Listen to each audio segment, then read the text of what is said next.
Welcome back. In this short video I want to show you a hidden feature of Bolt.dy, which is how to use a custom system prompt.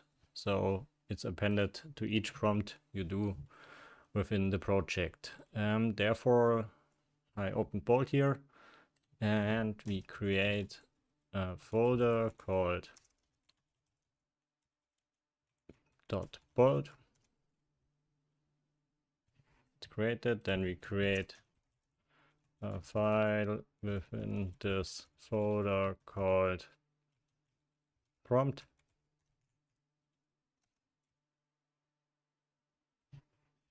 And that's basically it. We can now do our custom prompt here in this file. So let's say write this text into the file with each prompt of the user at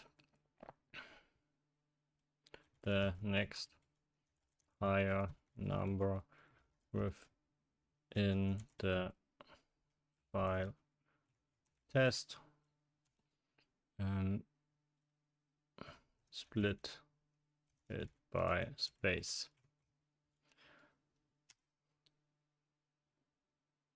So now we got our custom system prompt. So it's just for demonstration. It doesn't make sense like this in your project, but you can see how it works.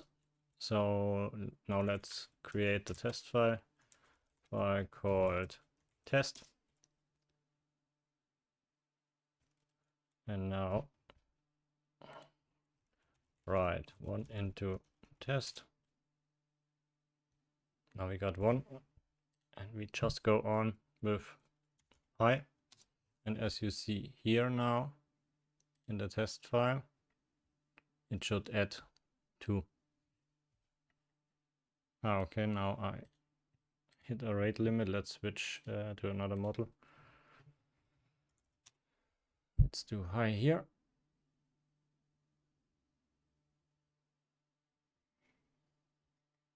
And we got 2 as second number. Let's do it again to verify.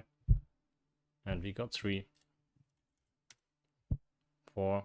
So as you can see, the system prompt, the custom system prompt is working, and you can use it in your project as well.